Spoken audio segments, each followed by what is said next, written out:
Bom, então só voltando aqui ao que nós já estamos acostumados a fazer, a representação integral dessa função de linha retardada, né? Tem aqui. Agora é o caso massivo. Então, vamos tratar o Klein-Bottom massivo. Eu já tinha indicado outra vez, mas aí o Pérez, quando vai fazer, surge um probleminha que é bom a gente esclarecer. Estamos aqui.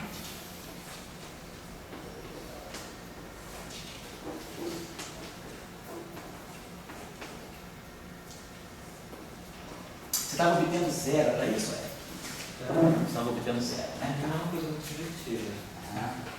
Então aqui a gente tem menos, e aqui a gente tem ômega 2 sobre C2, menos K2, menos mais, menos C.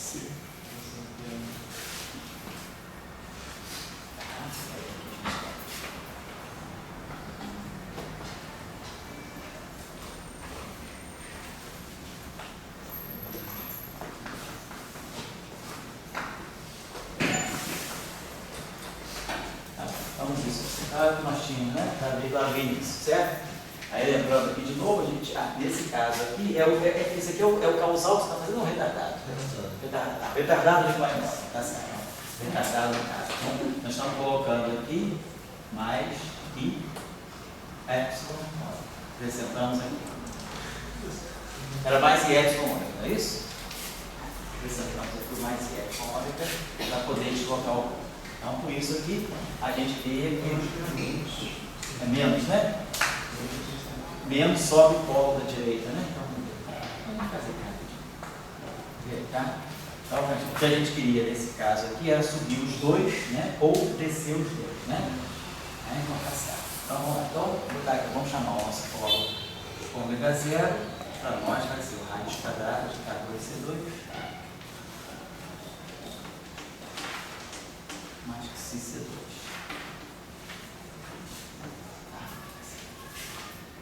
Está fazendo isso aqui.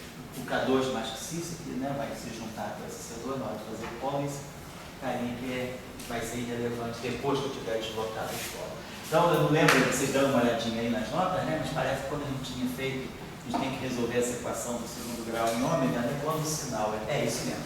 Porque quando o sinal é menos, né, esse termo aqui, ele vai ficar mais, né? A gente, quando for resolver a equação, é menos B. Então, vai ficar um mais. Então, esses dois, esse aqui sobe os dois polos, né? Então, nesse caso aqui, os dois polos sobem. No caso, mais os dois polos descem, não é isso? Então, nesse caso, aqui sobe os dois polos.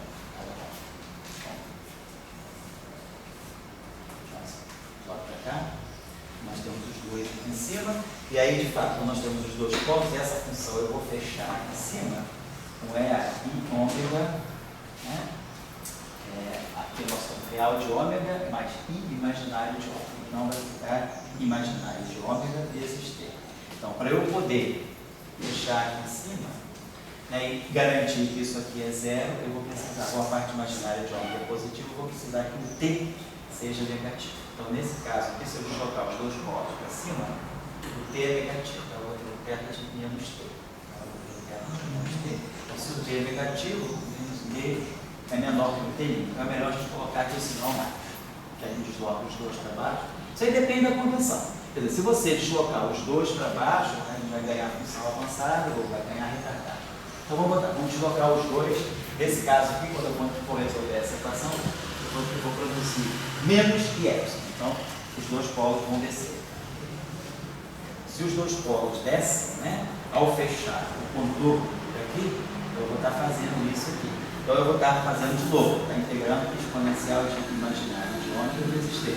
Então, nesse caso, o imaginário de ômega é negativo, então esse ramo aqui só vai convergir para zero se o T for positivo, ou seja, T menos T' positivo, então T maior que T', e aí ele tem a função de linha retardada. T' é o tempo da fonte, T é o tempo da observação.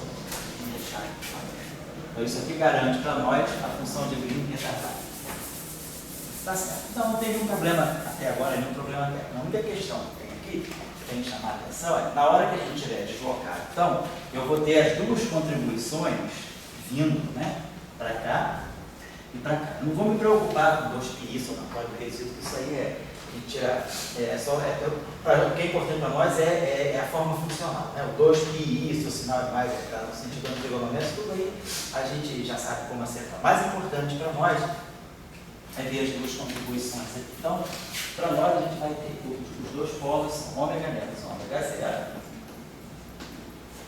e ômega mais ômega zero. Bem entendido que ômega e ômega zero estão carregando uma parte imaginária, que é importante para a gente deslocar. Depois que a gente desloca o polo, faz a integral de resíduo S, não pode tender a zero. E aí aqui a gente vai produzir, né? Então, a gente vai produzir esse fator aqui geral, menos I ômega t e o I caixinha. Então, nesse caso agora, né, quando a gente já está supondo que os dois polos foram deslocados para baixo, essa função de Green aqui em cima é zero, θ, T negativo é zero, então esse θ aqui nesse caso aqui, dá zero para você ter esse ramo aqui dividir em T fosse negativo, né? E aí o θ positivo ia ser, esse T vai dar para nós o θ. Isso automaticamente garante que essa parte superior é negativa, essa parte superior é zero, porque eu não tenho polo dentro do conjunto. O que é importante? Então é importante para nós aqui tirar as duas contribuições. Então já sabemos que tem um θ de t fatorando essa função de grupo. Não vamos nem nos preocupar com isso. Esse θ de t fatora a função de grupo toda.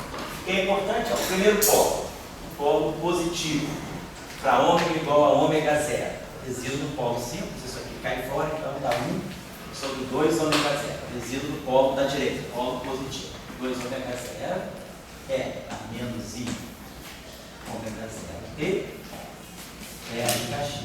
Agora, lembrando que ômega zero para nós, tá? Isso mais, né, C raiz quadrada de K2 mais C. Lembrando que C tem dimensão de comprimento a menos 2. Tá? O vetor de onda tem comprimento a menos 1, então a dimensão da K2, C tem dimensão de K2, o C, C2 que vinha fica de fatorada no médio. Então eu já sei quem é esse ômega zero. Está claro isso aqui. Tá? Então nós temos esse fator que foi produzido nesse polo e o outro fator que vai ser produzido no outro polo. O polo para ômega igual a menos ômega zero. Então isso aqui cancela e aqui vai ficar menos 1 sobre 2 ômega zero. E aí o polo é um negativo, então vai ficar I ômega zero t e aqui vai ficar o R caixinha. Então, tudo igual, como a gente estava fazendo, né? No caso que a massa era zero, no caso retardado em que a massa era zero. Até aí é tudo igual, porque o ômega zero está embutido aqui dentro.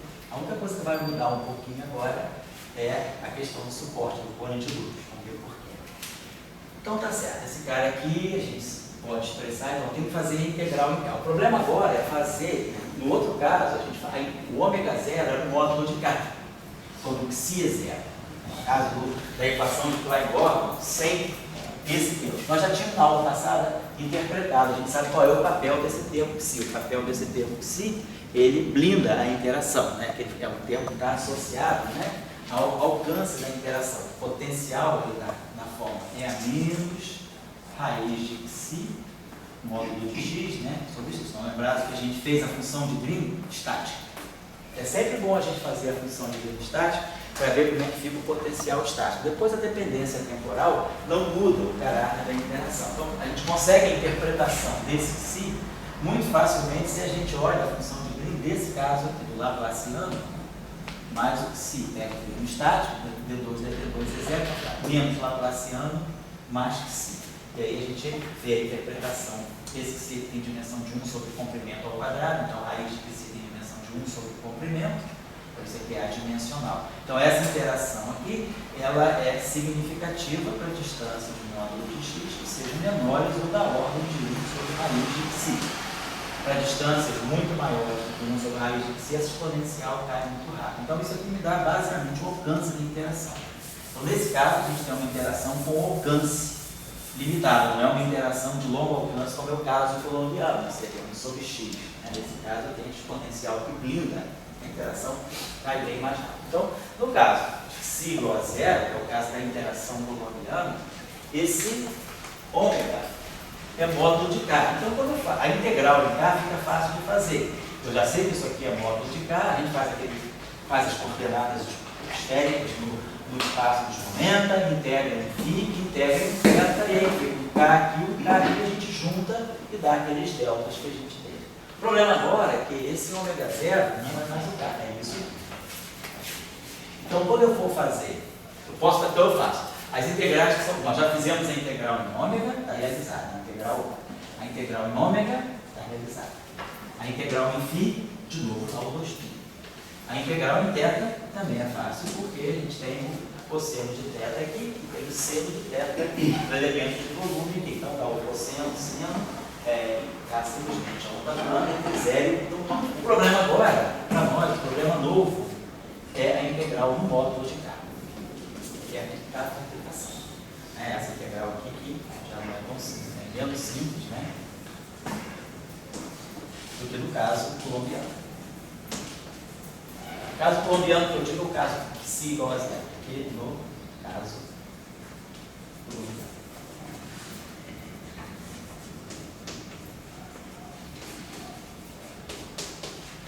Psi igual a zero. Então vamos lá. Então o que a gente pode fazer? Sugestão aqui, bom, a outra coisa, você aí, a esse ponto, você, aí aqui a gente está integrando ainda, né? Quando a gente vai fazer as integrais que a gente vai ter integrando em K, né? A gente vai estar integrando entre 0 e infinito, né? Vamos estar integrando aqui o módulo de K. Então eu tenho uma integral de 0 a infinito do módulo de K dessa função, né? E aqui eu tenho integral de 0 a infinito do módulo de K dessa função. Aí você estava achando zero, era isso? Era aí? Aqui você estava achando zero, tá bom? Porque isso aqui não é certo, né? Depois a gente vai ter que fazer uma mudança de variáveis. Tá? O truque que tem aí é uma mudança de variáveis para funções hiperbólicas que vai resolver a situação. Então vamos observar aqui o seguinte: então a integral que nós vamos ter aqui, ó, nesse caso aqui a gente tem vou esquecer os fatores C, vamos botar aqui, basicamente a gente vai produzir aqui a raiz quadrada de K2 mais que C, que vem do resíduo, não importa. Esse ômega zero aqui, esse ômega zero aqui, a raiz quadrada de K2 mais que C, que é a C. E aí nós vamos estar integrando o K de 0 a infinito.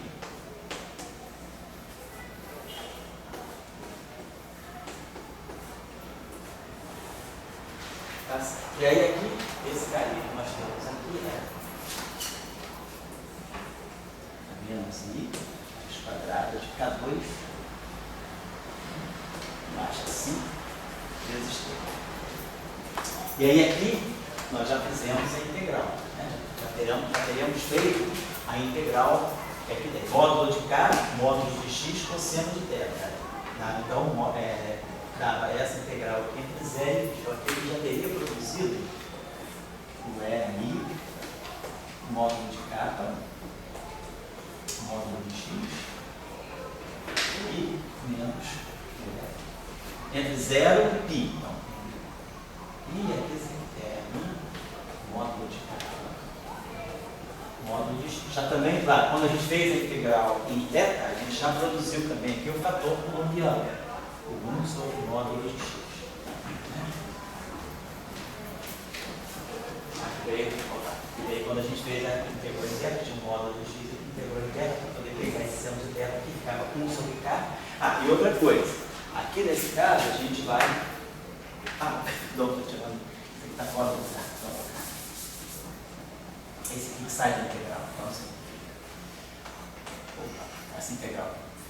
Estou escrevendo os fatores de 2π. Estou só colocando tudo que interessa para a integração. Diferente, no outro caso a gente tinha módulo de K aqui.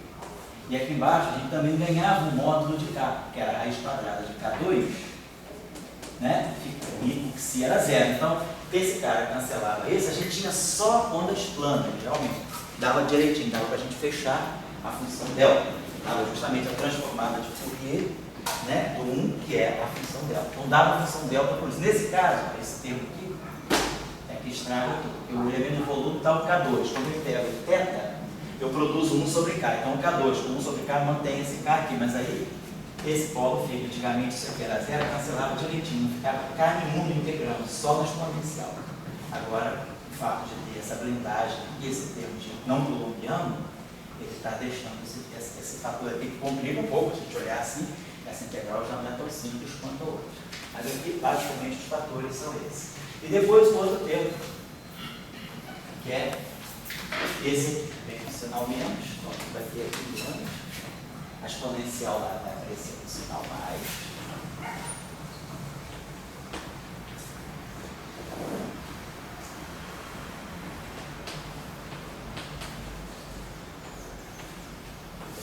E a mesma coisa aqui.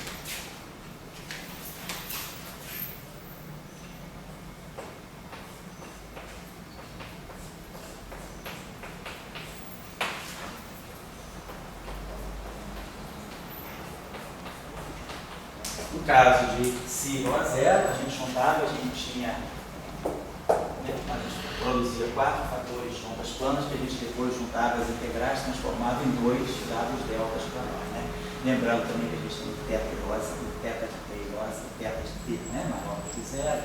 Então isso aí eliminava uma das funções delta, e no final de tudo a gente ganhava só a boa função delta que dava o caráter retardado da interação. Bom, aqui olha só. Então eu estou integrando esse K aqui de 0 a infinito. Então, quer dizer, essa exponencial aqui é oscilatória como essa aqui. Eu estou integrando só de 0 a infinito. Então, não fiz ainda nenhuma transformação que vai me levar de menos infinito até 0, de 0 até mais. Não vou fazer isso, que nem no outro caso eu fazia. Pelo outro caso, essas ondas planas se juntavam, eu podia aproveitar esse sinal negativo aqui para fazer a transformação da linha de volume. Agora eu não posso. Então fica claro para nós, esse fator aqui é comum. O K está variando de 0 a infinito para esses dois fatores. Esses dois fatores são iguais em todos os momentos. Só aqui que vai ter a diferença. Esse fator aqui oscila de um modo, esse fator aqui oscila de outro. Então essa integral aqui, ela não é zero, porque claro, se aqui fosse igual, seria mais, né? Então esses dois fatores aqui tem. A gente pode, se quiser, até fatorar isso aqui vai dar para a gente um seno, né, de um módulo de K, mas eu não estou integrando o seno em uma função ímpar, estou integrando de 0 a infinito. Então o que a gente tem que fazer aqui, provavelmente não, é uma mudança de variáveis que vai me levar da seguinte maneira. Observem que essa grandeza aqui, considerando que se é positivo, essa grandeza aqui é sempre maior do que K2. E aqui eu tenho um módulo de K. Então eu poderia pensar, uma boa sugestão de mudança de variáveis aí seria, se nós transformarmos, se a gente pensar, K vai de 0 a infinito. Então uma função que varia de 0 a infinito pode ser a função, posso imaginar que esse módulo de K aqui, ele tenha esse Xi, seja um raiz de Xi, não Xi, né, seja um raiz de Xi, vezes o seno hiperbólico de uma variável, vamos chamar aqui de uma variável, será que eu chamei de Xi? Vamos chamar de uma variável Qi. Então, aí pode confundir com a variável, vamos chamar essa variável aqui de lambda maiúsculo. Então, se eu fizer essa mudança de variáveis, claro, a derivada do seno hiperbólico é o cosseno hiperbólico. Então, aqui fica o seno hiperbólico, aqui vai aparecer o cosseno hiperbólico. Aqui eu tenho um seno hiperbólico. Agora, esse carinha aqui vai produzir para nós, né, aqui fica um seno hiperbólico e aqui vai ficar um seno, a relação hiperbólica é cosseno ao quadrado menos seno ao quadrado igual a 1. Então, se esse cara aqui é um seno hiperbólico, vai ficar Xi seno hiperbólico ao quadrado mais Xi. Então, 1 mais seno hiperbólico ao quadrado é o cosseno hiperbólico ao quadrado. Então, esse fator exponencial aqui, ele vai acabar ficando para nós menos I. Aí o Xi, né, vai produzir um Xi ao quadrado, vai produzir aqui um Xi, que aqui com esse Xi eu fatorizo esse Xi aqui, sai uma raiz de Xi aqui. E aqui eu vou produzir um cosseno hiperbólico de lambda. Então, o cosseno hiperbólico de lambda vezes T. E aí, claro, esse módulo de K aqui é um seno hiperbólico de lambda. Então, eu vou ter o cosseno hiperbólico de lambda vezes T, e do outro lado lá eu vou ter essa exponencial com seno hiperbólico de lambda vezes T. Então, eu vou ter menos, eu já fatorei aqui também, então vou produzir aqui menos seno hiperbólico de lambda, né, vezes X. Aqui eu tenho o fator C que eu esqueci de colocar. Então, tem um C aqui, CT, e aqui X. módulo de x. Beleza, então a gente fica com integral desse tipo aqui, exponencial de objetos que dependem das funções hiperbólicas e função hiperbólica. Aqui eu tenho, aqui eu vou produzir um seno hiperbólico, né? Vai produzir 1 mais seno ao quadrado, vai produzir um cosseno hiperbólico e vai matar esse cosseno hiperbólico que sai desse elemento de integração, que vai sobrar apenas o k, que é o seno hiperbólico. Essas integrais são bem conhecidas. Eu acho até que o Bogoliuba dá o tipo de integral que vai aparecer para a gente aqui. Essas integrais, esse tipo de integral, essa é a integral chave para nós. Então, a sugestão aqui é, a partir dessa integral, fazer essa mudança de variáveis aqui. Claro, observando, para nós, né, é crucial essa mudança de variáveis, porque eu sei que essa grandeza aqui é uma grandeza não negativa, é sempre positiva. Se for positivo, se for diferente, se for maior que zero, né, essa grandeza aqui nunca é negativa. Quando k é zero, essa grandeza aqui é positiva. Então eu posso interpretar esse modo de k como sendo hiperbólico, e como k é zero, seno hiperbólico é zero. Então eu vou integrar o lambda desde zero até infinito também. Tá, e esse termo aqui vai introduzir um outro cosseno hiperbólico que vai matar isso. E aí, a integral interessante que a gente tem aqui, usando lá as integrais que a gente conhece, vocês conhecem muito o grado de Einstein, né? Mas também se colocar no Wikipedia você dá grado de Einstein.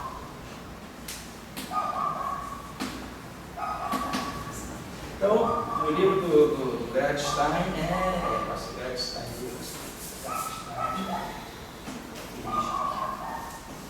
são esses dois autores aqui. Né?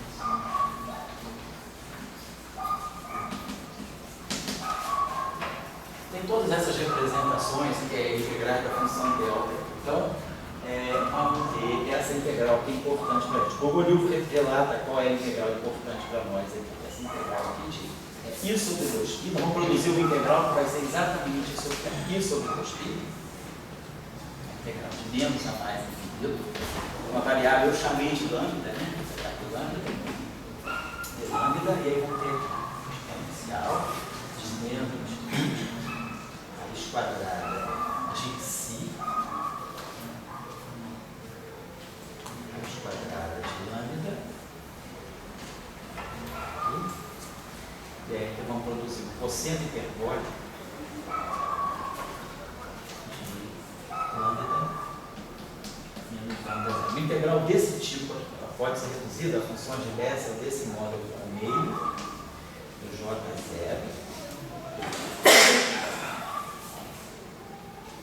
do raiz de si, raiz de lambda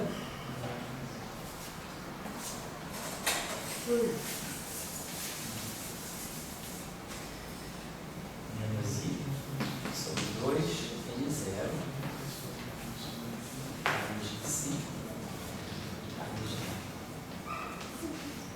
Então, essa integral aqui, nós vamos produzir integrais desse tipo. Mas aqui a gente tem que ter atenção a uma coisa.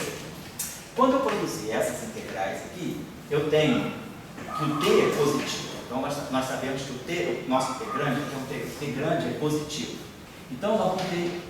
Mas nós não sabemos ainda, nós temos essa relação de t grande é positivo, e eu vou poder fazer essa integral para t maior do que... Aí vamos ter que dividir nas seguintes, nós vamos ter que dividir em regiões ainda. Vamos ter que ver, t é positivo, aí eu posso ter t maior do que módulo de x, né, sobre c, ou eu posso ter t menor do que módulo de x sobre c.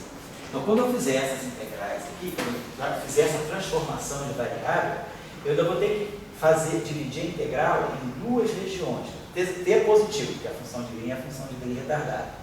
Então, eu vou poder ter t maior do que módulo de c sobre x, ou t menor do que módulo de c sobre x. Nada eu sei sobre o intervalo C2 menos T2, né? C2, T2 menos X2.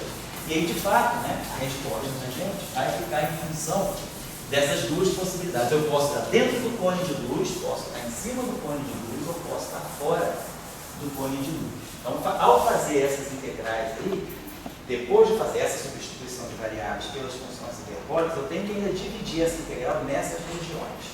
E aí, a resposta que a gente vai ter fazendo tudo isso, eu acho que ele dá a resposta final aqui. Deixa eu pegar aqui para vocês. É essa aqui. Acho que pode ter apenas essa resposta final. Vou pegar aqui a função retardada. Essa aqui.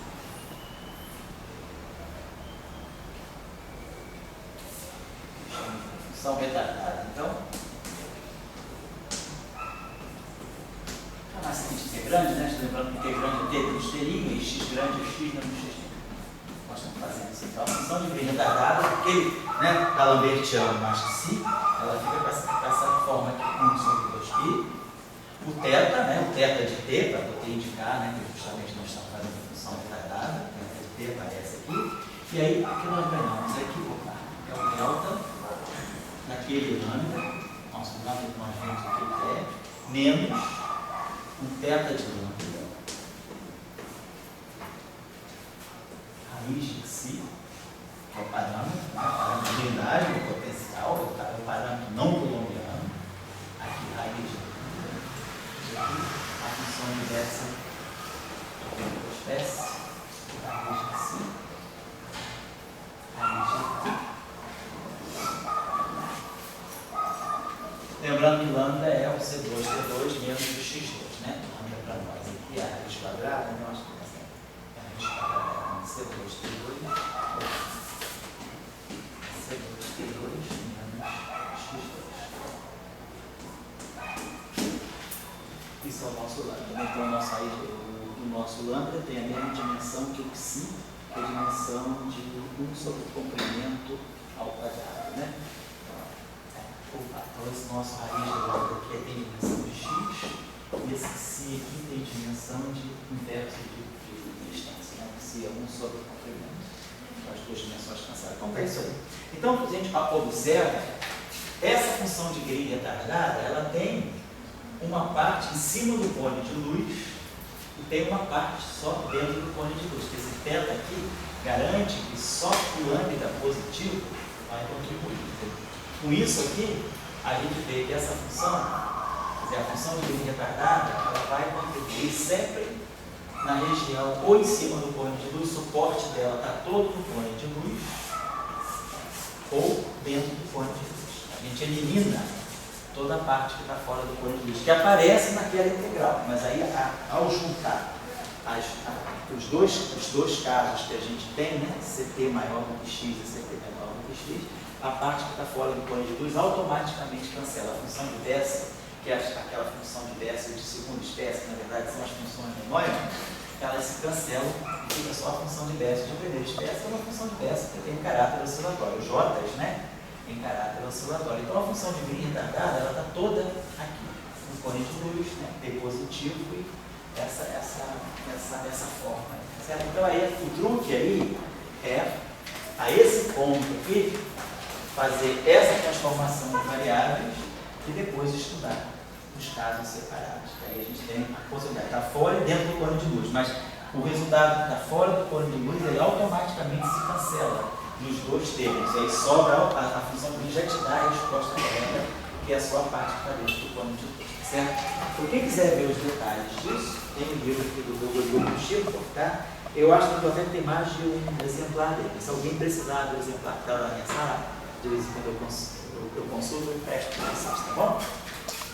Tá, então, isso aqui é o jogo que tem aí. Como eu tinha colocado na aula passada, aquele exercício que a gente fez em sala, eu deixei um também para vocês fazerem em casa, né, um mais complicado, eles, na verdade, conhecendo essas funções de Green padrão, a do D'Alembertiano, que a gente precisa é a função de Green do Laplaciano, a função de Green do D'Alembertiano, a função de Green do Laplaciano com o termo não colombiano e a função de Green do D'Alembertiano com o termo não colombiano.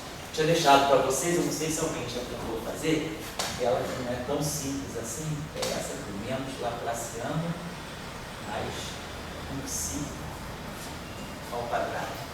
Não sei se vocês tentaram fazer essa que na verdade vem disso aqui. Na verdade ela vem. É o caso estático do D'Alembertiano mais esse psi ao quadrado. Então, esse caso aqui é um caso que não se enquadra nessa categoria. Por quê? Porque nesse caso aqui, os polos são duplos, não são polos simples. Né? Aqui nessa situação, eu tinha até colocado para vocês também, nessa situação, D'Alembert menos D'Alembert March. E aí a gente tinha visto que a gente podia usar esse objeto aqui, decompor em frações parciais, e aí a gente tinha uma mistura de um potencial colombiano com um potencial não colombiano tipo Euclid. Esse caso aqui, apesar de ser uma equação de quarta diferencial de quarta ordem, a função de green dela se reduz, né, a duas componentes. A gente faz o inverso disso aqui no espaço de momento, é 1 sobre K2 mais psi. E aí a gente decompõe isso aqui, 1 sobre K2, né, menos 1 sobre K2, né, mais psi. Colocando aqui um fator, né, K2 mais psi, 1 sobre psi. Então, devido a essa decomposição aqui, eu tenho isso aqui, eu conheço, a função de green desse cara aqui é o potencial colombiano, 1 sobre x, e a função de green desse aqui é justamente o tal, é a menos x quadrada de psi vezes x sobre quantos. Então, eu sei que essa função de green, apesar de ser de quarta ordem, eu consigo reduzir ela a polos simples. Agora, essa aqui não. Então, essa aqui é uma categoria nova. Vale a pena vocês tentarem fazer. Vai dar várias complicações aí. Complicações que eu digo não são difíceis, são obstruções que vocês vão ter que pensar um pouquinho, porque devido à presença dos polos e polo duplo, a gente vai poder ter raízes, né, mais espalhadas no plano complexo. Então, isso aí vai, na hora de fazer integral de resíduo, vocês vão ter que usar, rever, né, certos conceitos interessantes. Então, vale a pena também vocês fazerem esse caso. Até porque esse caso também é um caso que costuma ser interessante, tanto em física de matéria condensada, quanto em física de partículas. A presença desses termos, de campos com derivadas mais altas, né, isso aí é interessante para fazer, considerar vários tipos de sistemas em que nós temos fenômeno de birrevergência. Então, devido, né, à necessidade de ter um modelo fenomenológico para gerar certas propriedades assim, peculiares da propagação de ondas eletromagnéticas, esse operador vale a pena ser conhecido. Então, se vocês puderem trabalhar um pouquinho, quebrar a cabeça, não é complicado, vai dar muito parecido. A única diferença em relação ao caso colombiano, que o caso colombiano, ele simplesmente, a função de linha é isso aqui, a transformada de Fourier nesse objeto, né? A função de linha é isso aqui. Então, na hora de fazer integral no plano complexo, eu tenho dois, esse cis sendo positivo, né? Eu tenho dois polos. Isso aqui, eu vou ter que fazer essa integral em K, né? Então, esse K aqui, ele pode ser mais ou menos I raiz quadrada de psi. Então, ao fazer a integral, a gente vai precisar, né, fazer a integral em K, a gente vai ter uma integral de K de zero, né, de menos K de menos a mais infinito. E aí eu vou ter, mas só que os polos estão aqui, já são automaticamente fora do eixo real. Os polos não estão no eixo real, preciso calcular essa integral. Mas aí eu uso esse truque, eu penso que esse K aqui eu posso fazer extensão analítica desse K, e aí eu fecho o contorno aqui, ou fecho o contorno aqui, dependendo que a gente sabe o que é positivo ou negativo, mas os polos estão bem colocados aqui. E aí a gente tira facilmente o potencial de Euclid. Só que agora o que a gente vai ter é isso aqui. Então, quando a gente tem esse objeto aqui agora, então a gente tem um polo duplo, né? Então, o nosso polo é para K igual a mais módulo de K, né? Igual a mais ou menos I, né? Raiz quadrada de psi também. Só que ao tirar o resíduo do polo duplo, né? A gente vai tirar o resíduo de uma função que tem polo duplo, aparecem derivadas. E é isso aí que vai trazer uma dificuldade assim, nova na hora de fazer integral. Como vocês puderem dar uma pensadinha nisso aí, seria interessante. Bom, então eu acho que isso aqui a gente não tem muito mais o que variar para tirar a função de green. A única coisa que eu queria também colocar que eu pensei que pode ser interessante para vocês, aparecer assim ao longo do trabalho. Vocês tanto em física de partículas quanto em física de matéria condensada, ou até mesmo em astrofísica, é a presença de a função de green, no caso da presença de campos que não são simplesmente campos escalares ou vetoriais. Na aula passada eu tinha deixado um exemplo para vocês fazerem, né, uma tarefa para vocês aí, que eu acho que envolvia dois campos vetoriais e um escalar, não era isso? Vocês têm a tarefa aí só para dar uma olhadinha? Tem certo, José. Aí, tchau. A tarefinha que eu deixei na aula passada. O último momento da aula passada. Tá aqui, essa tarefa que eu coloquei. Essa, só para relembrar rapidamente aqui, nós temos 3 campos, eu tinha deixado essa tarefa. Nós temos um campo φ, um campo escalar φ, um campo vetorial lambda, 2 campos vetoriais, um lambda e um φ. Eu tinha dado um sistema, né, de equações de campos estáticas. Nós tínhamos trabalhado o limite estático desse campo, os campos acoplados, né, nas 3 equações, e aí a gente pedia para tirar as configurações de campo em função das correntes. No fundo era tirar as funções de Green. A gente estava querendo era trabalhar as funções de Green desse caso, e é o caso que vai ter uma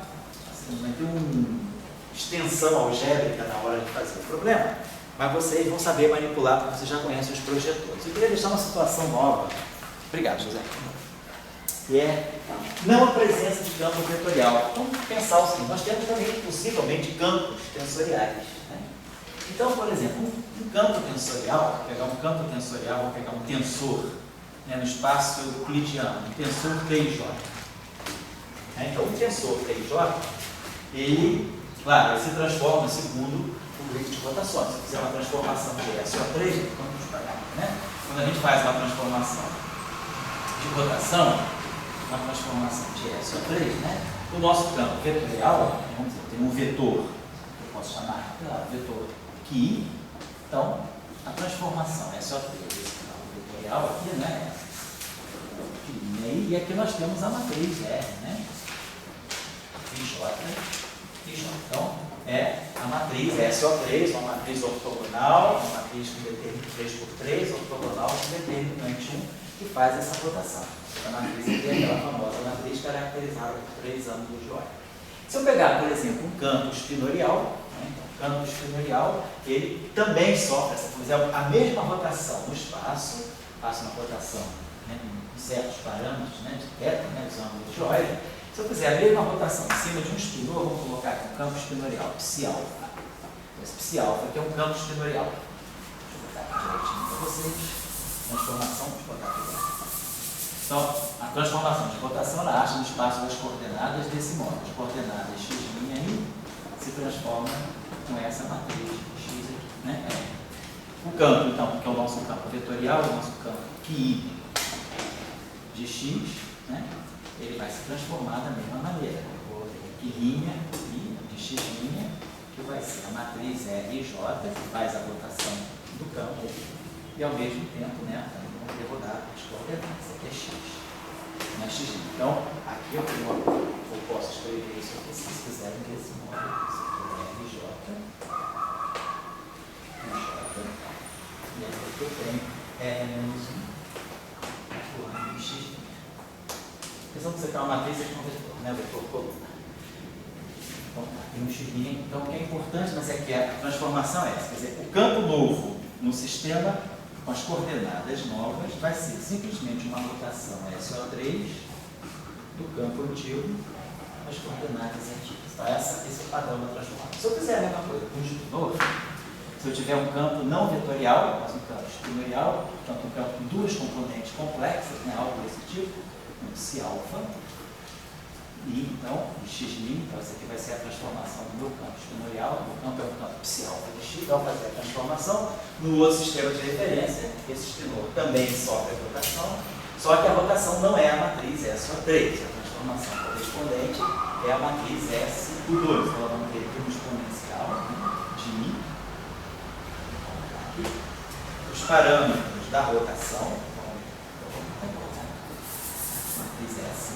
Então vamos ter aqui uma matriz 2 por 2, matriz S, alfa, beta, que vai ser a matriz correspondente a essa aqui, atuando no psi beta.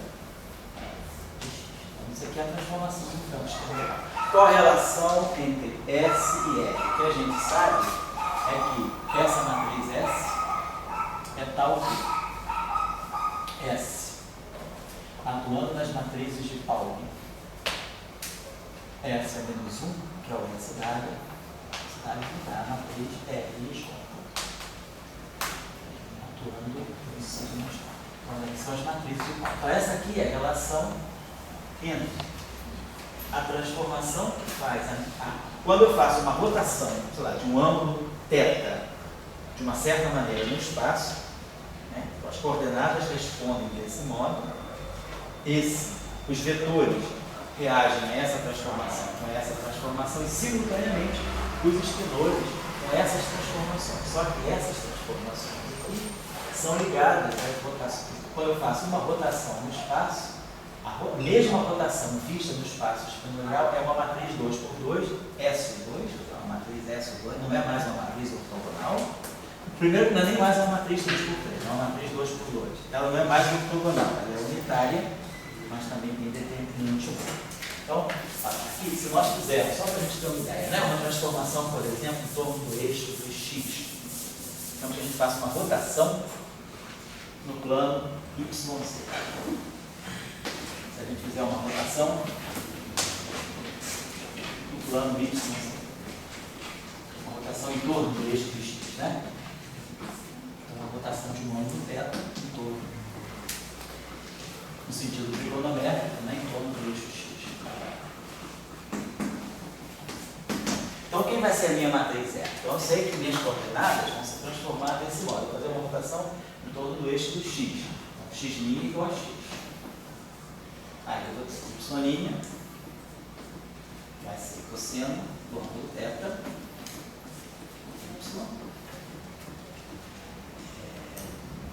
mais sin θ vezes Z, e Z'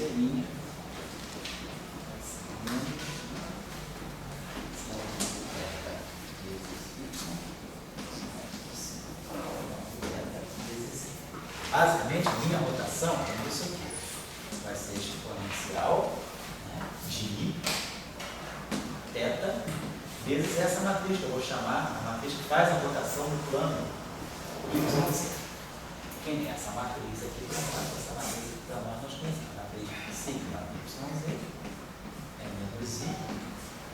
A matriz 3x3, ela deixa o eixo X, né, Y.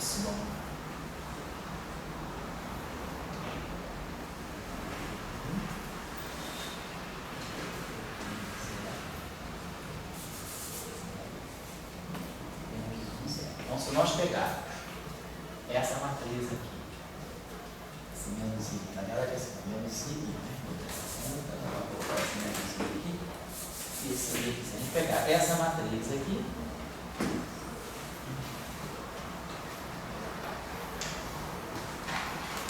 colocar aquela exponencial, efetua todas as ordens, essa matriz aqui se reproduz muito facilmente, de modo que a gente vai ter a série de cossenos e seno. Então, a gente está fazendo uma rotação em torno do eixo, ou seja, as minhas coordenadas, a matriz de rotação é essa aqui. Então, a matriz R é a sua 3 associada a essa situação, é essa aqui, 1, 0, 0, 0, cosseno de θ, seno de θ, 0, menos seno de θ, cosseno de θ. Então, essa matriz aqui é a matriz que está fazendo a rotação em torno do eixo do X, do YZ. Essa matriz vai atuar tanto nas coordenadas quanto em qualquer vetor. Se eu pegar qualquer vetor, ele vai se transformar por esse padrão. A componente de X vai ficar invariante, a componente do vetor e a componente Z do vetor vão seguir exatamente esse padrão. No entanto, isso, claro, isso não acontece com o espinor. Se nós pegarmos esse espaço-tempo, eu queria também deixar isso para vocês, deixar um exercício como espinorial. Então, se nós pegarmos um espinor de R só 3, ao fazer essa rotação, estou fazendo uma rotação em torno do eixo do X, não estou fazendo uma rotação no plano YZ.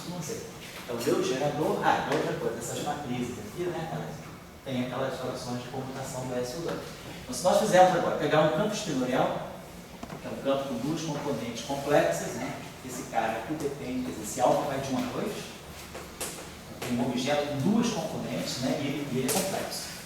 As duas componentes são complexas. Então, a rotação desse ângulo, desse cara, ela vai satisfazer a Terra, vai seguir esse padrão aqui. Psi' alfa. O X' vai ser a matriz S alfa beta, a matriz 2x2, tá? Tudo aqui agora é 2x2 e complexo. Onde essa matriz S é uma matriz de SU2. Só que a matriz de SU2 associada a essa notação aqui, o que é gerador no espaço vetorial, no espaço de vetores, no espaço espinorial ficam as matrizes de Pauli sobre 2. Então elas vão ter uma rotação em torno do plano YZ, ou seja, uma rotação em torno do eixo do X. Então, vai ter aqui para nós, vai ser a matriz sigma X sobre 2. Então, seu exponencial, a gente pode exponenciar essa matriz aqui. Então, essa matriz aqui é a versão espinorial dessa matriz aqui. Essa matriz aqui, ela é 0, 1, 1, 0. Né? Então, a gente sabe que exponenciar a matriz, essa série aqui, é uma série que eu posso somar todas as ordens dessa matriz. Qualquer potência par da matriz sigma X, nas matrizes de Pauli, dá identidade.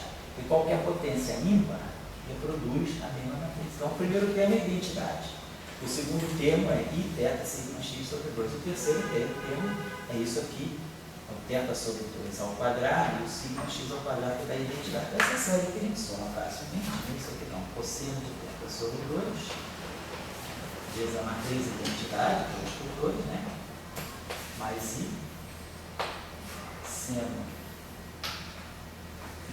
sobre 2, vezes a matriz sigma X. Então essa matriz aqui é isso. Então essa matriz aqui é a matriz que naquela situação ela vai botar os vetores. Então eu sei, os vetores como se transformam, os vetores vão para as matrizes L e todos os vetores vão para a matriz S. Então eu posso pegar agora diferentes campos, não preciso só ter campo escalar. Campo escalar não vê a rotação. Para o campo escalar, se o campo é escalar, então é claro, filinha.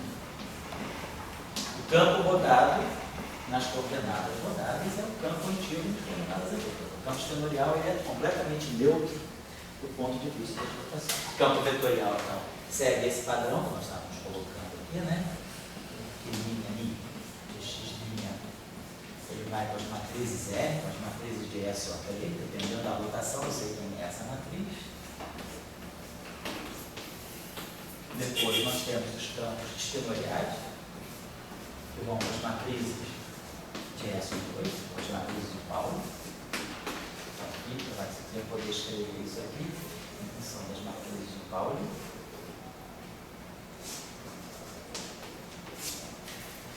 E aí eu posso agora pensar em uma outra categoria de campos, né? Que são campos de natureza tensorial. Isso é uma coisa importante para poder a gente saber parametrizar os graus de verdade de um sistema. Tá bom? Um eletromagnetismo, a gente tem um campo escalar e um campo vetorial juntos. No potência vai falar da teoria eletromagnética, a gente tem um escalar e um vetor juntos.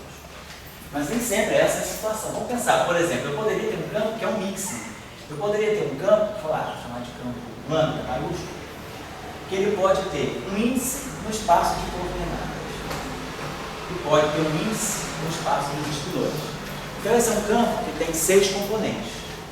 Ele tem, esse índice vai de 1 a 3 e esse índice vai de 1 a 2. Então para cada índice vetorial, eu tenho, é como se eu fosse, como se fosse, não, isso que eu poderia pensar como se fosse um espinor com 2 componentes vetoriais, um objeto desse tipo, um lambda 1 e um lambda 2.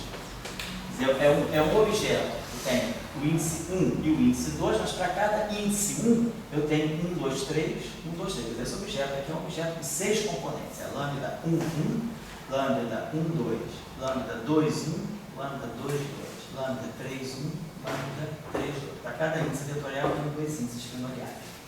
Então esse campo é um campo legítimo. Será que eu tenho algum sistema físico que pode ser descrito por esse tipo de campo? Claro, não é o campo eletromagnético, mas o que poderia ser? Que tipo de física, ou que tipo de sistema poderia estar representado por um campo que tem 6 componentes desse tipo? Então vamos ver, como é que é a transformação de Lorentz, de rotação desse objeto? Esse objeto tem 2 índices, então cada índice vai ver um tipo de representação do grupo de rotação. Então, lambda e I. Se eu fizer uma rotação nas coordenadas espaciais, né, nos eixos coordenados, esse campo, visto pelo referencial linha, né, ele vai ter a seguinte relação com o campo que é visto pelo referencial não rotacionado, o referencial original. Esse índice aqui, ele roda, ele se transforma segundo SO3 no espaço. Então vai ser a matriz de rotação mesmo. E agora, esse índice aqui, ele vira o índice espinorial. Então vai ter um alfa beta. E aí nós vamos ter aqui um ômega, J beta. Então, se no meu sistema, eu tenho dois sistemas de eixo, né? Então, se eu tiver nesse sistema aqui, YX, né? Ou eu tenho esse sistema aqui, sei lá, esse sistema X', Y'. Então, eu fiz uma rotação de um ângulo θ no sentido trigonométrico em torno do eixo dos eixos. Então, eu fiz essa rotação. Se eu fiz uma rotação desse modo, eu já sei que tem aqui a matriz R. Eu fiz uma rotação de um ângulo θ em torno do eixo dos eixos. A minha matriz R fica claramente sem cosseno de θ, vai misturar x com y. Cosseno de θ, seno de θ, zero. Menos seno de θ, cosseno de θ, zero. Zero, zero. Então, essa matriz aqui faz a rotação em torno do eixo dos eixos. E essa matriz aqui vai fazer a rotação, a mesma rotação, só que no espaço espinorial. Essa matriz aqui vai ser exponencial de θ, sigma z. Claro, como essa matriz aqui é diagonal, a exponencial de uma matriz diagonal é diagonal, então essa matriz aqui ela vai ter que ser escrita desse modo assim, né? Exponencial de θ sobre 2, 0, 0. Então, eu sei que essa matriz aqui roda os espinores de um ângulo θ em torno do eixo dos eixos, e essa matriz aqui roda os vetores de um ângulo θ em torno do eixo dos eixos. Então, eu sei basicamente qual é a lei de transformação de qualquer objeto que tenha em qualquer conjunto de índices. Mas vamos ver a questão da irredutibilidade. O vetor está lá, o vetor tem 3 componentes. Então a gente sabe que o vetor tem 3 componentes, associado ao grupo SO3, ele está na representação J igual a 1. J igual a 1 é a representação, a dimensão das representações de SO3 são do tipo 2J mais 1, onde esse J pode ser inteiro ou semi-inteiro. Então, aqui está o escalar, 2J mais 1 é 1, objeto com componente, aqui está o espinor, 2J mais 1 é 2, então tem uma representação 2 por 2, só que aí eu estou lendo as matrizes de Pauli. Aqui o J é igual a 3, 2J mais 1 é 3, então tem dimensão 3 componentes, se transformando com essa matriz, então aqui é J igual a 3. São as representações de... Agora, essa representação aqui é uma representação mista. Ela carrega esse índice aqui, tem 3 componentes, ele está associado ao J igual a 1, é o spin 1. E eu estou fazendo um produto tensorial que eu estou multiplicando componente a componente, essa representação, que é a representação meio. E aí a gente conhece, né, pela teoria de grupos de SO3, a gente sabe que, no fundo, é a composição dos spins na mecânica quântica. Um no meio, na meio, e 3 meios. Né? Aqui eu tenho 3, aqui eu tenho 6 componentes. Esse meio aqui tem 2 componentes. E esse 3 meios aqui, 2J mais 1 é 4. Então eu tenho 6 componentes. Então as 6 componentes desse produto tensorial, elas se organizam segundo 2 tipos de componentes irredutíveis. Isso aqui é uma representação que não é essa. As 2 representações são distintas. Então, apesar desse campo aqui, ele ter 6 componentes, eu vou conseguir quebrar esse campo aqui em 2 tipos de componentes. Uma componente que só tenha o setor, 2 componentes que vão, na verdade, se misturar entre si, vão formar uma representação irredutível, e outras 4 que estão aqui.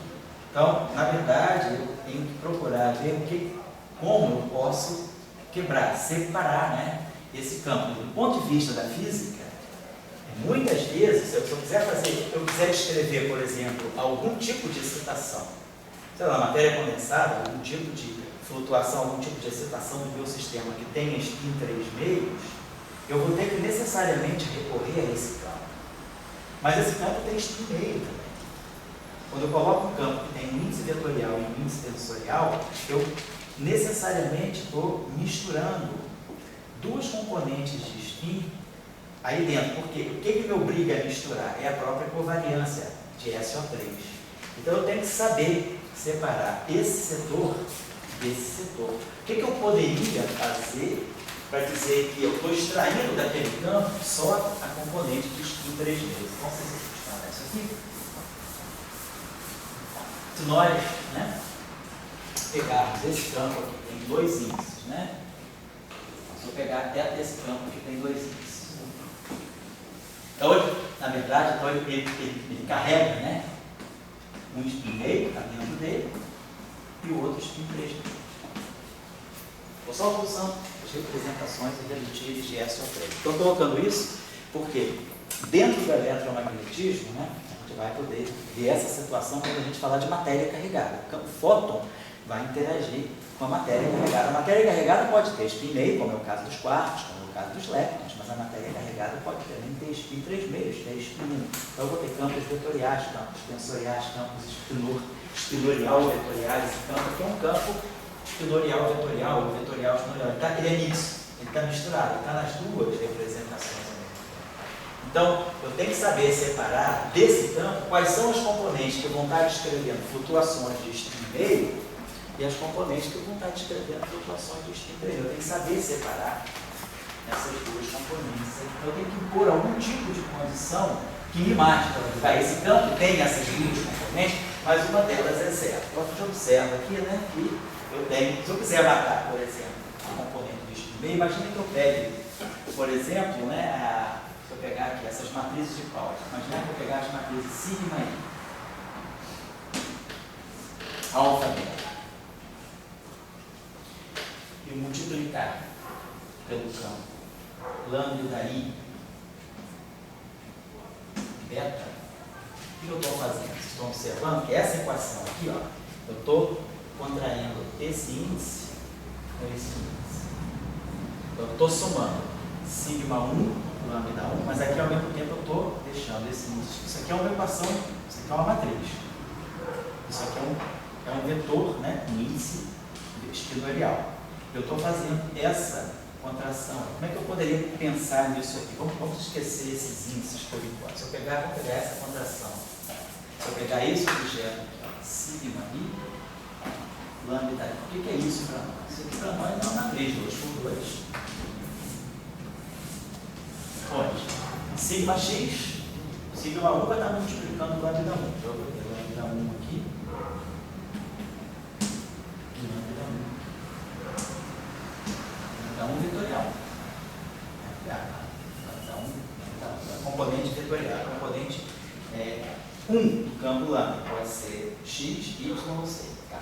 E aí eu teria menos i, vetor tem mais i, estou agora o sigma 2.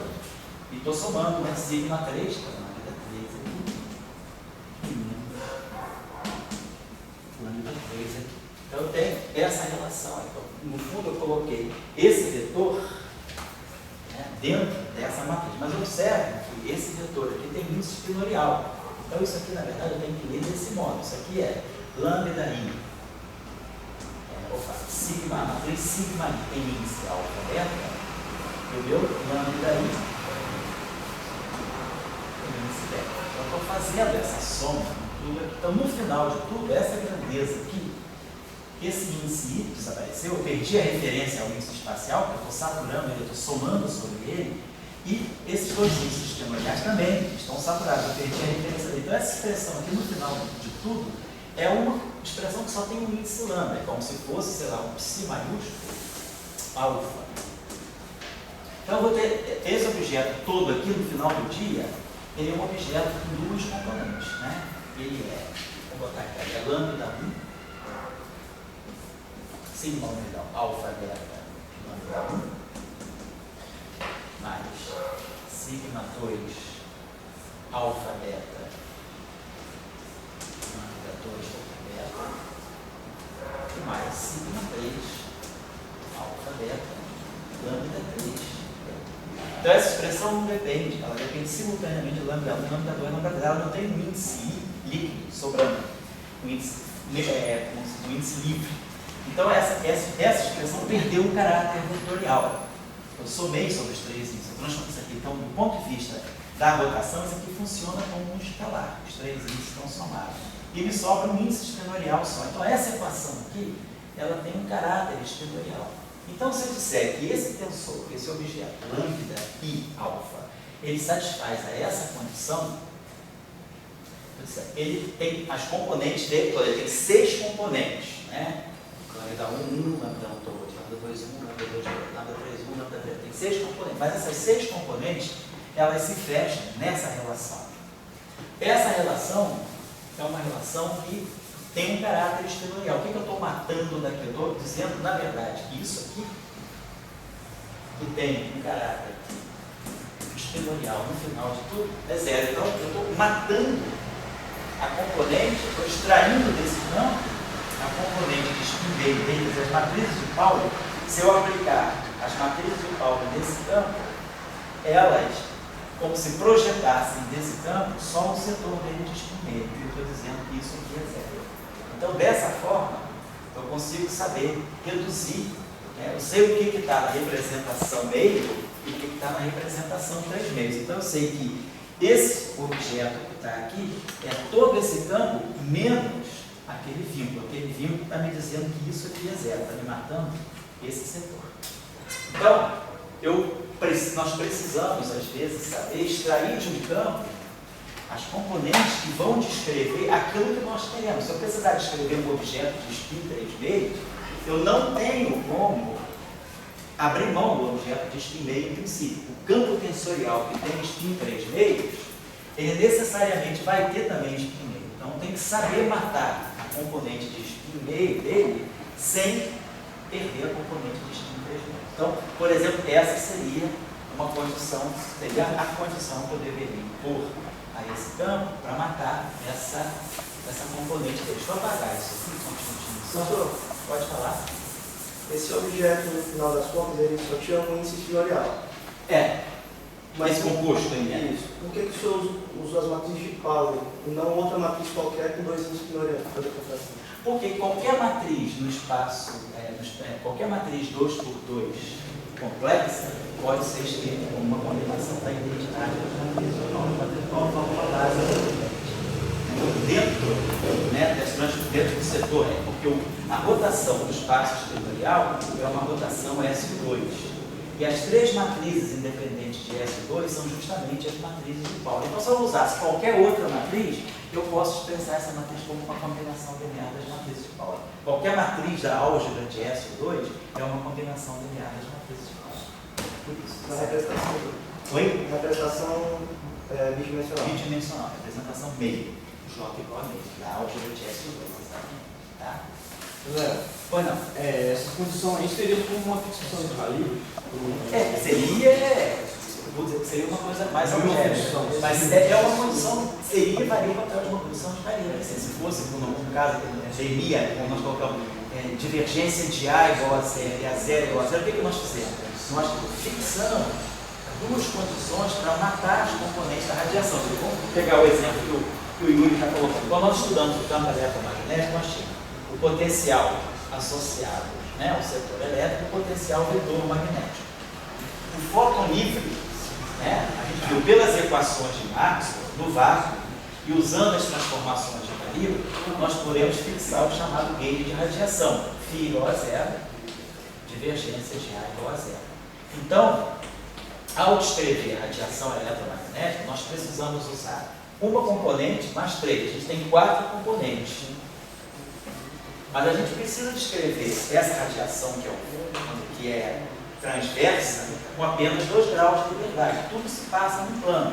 Então a gente vê que, para eu poder ter certeza que eu estou descrevendo realmente a radiação eletromagnética, eu digo, φ e A podem satisfazer essas condições. Então, isso é a fixação do Rayleigh. Eu estou eliminando do campo graus de liberdade escuros. Na verdade, eu estou com 2 graus de liberdade só. Ele é transverso. Só isso. Então, se a radiação se propaga assim, o meu sinal eletromagnético está todo nesse plano ortogonal. Então, eu perco 2 no espaço-tempo, né? no espaço de coordenadas, eu perco, né, no campo vetorial uma componente, que é a componente longitudinal. Ele só está transverso. Então, essa componente aqui ela mata no meu campo a parte longitudinal dele. Pelo lado do teorema de Helmholtz, o campo vetorial ele pode ser escrito por uma parte de rotacional zero e uma parte de divergência zero, uma parte transversa e uma parte longitudinal. Então, ao impor essa condição, que eu posso impor por causa da simetria, eu estou matando a componente longitudinal. Então, eu estou matando um grau de liberdade que eu não preciso ter na minha distribuição. A mesma coisa que se eu quiser matar um grau de liberdade que eu não queira ter, se eu quiser matar esse grau de liberdade aqui, então eu estou aplicando essa condição aqui, né, colocando sigma i, e aqui nós colocamos lambda i, alfa igual a zero. Então, ao fazer isso aqui, então, sigma i alfa beta lambda i beta igual a zero, eu estou matando justamente essa condição. Eu tenho uma equação espinorial, estou tirando desse campo apenas a parte e ver só a componente espinorial dele e jogando igual a zero. Olha, aqui eu saturei essas duas componentes. Então eu perdi a informação da componente vetorial e joguei fora só o setor espinorial. Então eu estou jogando fora duas componentes, estou jogando fora os meios. Se eu quisesse, por exemplo, jogar fora os meios, eu teria que certamente usar uma outra condição. Se eu quisesse jogar fora os meios, eu deveria ter, ao final de tudo, alguma condição que me deixasse, eu teria que ter alguma coisa que me deixasse o índice I livre. Então, o único jeito seria eu saturar, por exemplo, esse índice aqui. Agora, esse índice aqui é o único índice espinorial. Que matriz que eu posso colocar aqui que vai me deixar apenas, porque aqui nesse caso, se eu quiser deixar apenas o índice espinorial livre, essa combinação vai direitinho, matrizes de Pauli, né? Tem dois índices, e esse campo aqui tem dois índices, e aí eu consigo casar me sobrando apenas esse índice. Mas agora, o que eu tenho à disposição que pode ter índice alto? Só as matrizes de Pauli. Mas aí, as matrizes de Pauli necessariamente trazem o I. Então, eu não vou conseguir, dessa forma, algebricamente jogar fora essa componente de spin 3 vezes. Esse está lá, só consigo jogar fora a componente de spin 2, certo? Então, beleza. Bom, isso é um exemplo. Vamos pegar outro caso, que é muito comum aparecer, que é o caso dos campos tensoriais. Nós temos vários exemplos, né, na situação corriqueira de campos de natureza tensorial. Seja, por exemplo, tensor de energia e momento, tensor das tensões, são campos tensoriais, só que são simétricos. Então, se eu pegar um campo tensorial, nós lá que eu tenho um campo com dois índices. Então, agora, em vez de ter um índice no setor vetorial e um índice no setor espinorial, eu tenho os dois índices no setor vetorial. Então, a transformação de rotação nesse caso aqui vai ser uma para cada índice. A matriz é R kappa, assim, uma matriz é JL, e aí aqui a transformação do TKL. Então, eu posso escrever isso também de outra forma. Isso aqui é uma matriz 3 por 3, eu posso escrever essa matriz transformando assim. Isso aqui, suprimindo os índices matriciais, eu posso pensar que isso aqui é uma matriz 3 por 3. Mas isso aqui eu posso pensar, é a matriz L vezes a matriz T vezes a matriz L transposta. Então, isso aqui é a rotação de um tensor de rank 2. Uma transformação SO3, né, atuando no tensor de rank 2. Ela faz esse trabalho.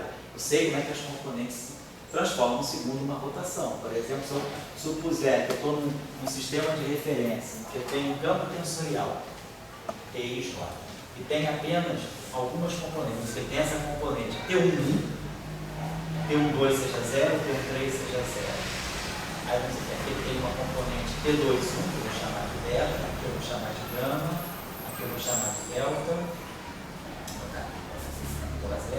componente T22, componente T que seja 0 também, aqui seja alfa, beta, aqui seja delta, e aqui seja mais. Agora eu tenho um tensor desse tipo.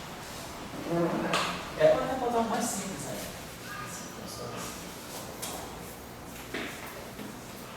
Então, estou num sistema de referência onde o objeto tem duas componentes. Se eu fizer uma rotação, por exemplo, né, fizer uma rotação em torno do eixo do X, né? Se a gente fizer uma rotação em torno do eixo do X, esse tensor vai se transformar assim. T', agora eu vou ter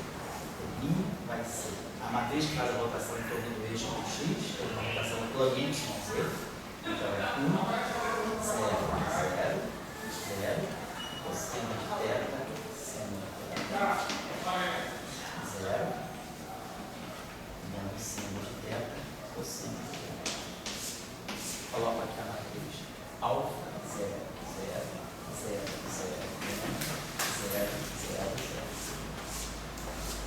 E aí aqui o transposto dessa matriz. 0, 0, 0, cosseno de θ, seno de θ, seno de θ, cosseno de θ. Então aí tudo bem.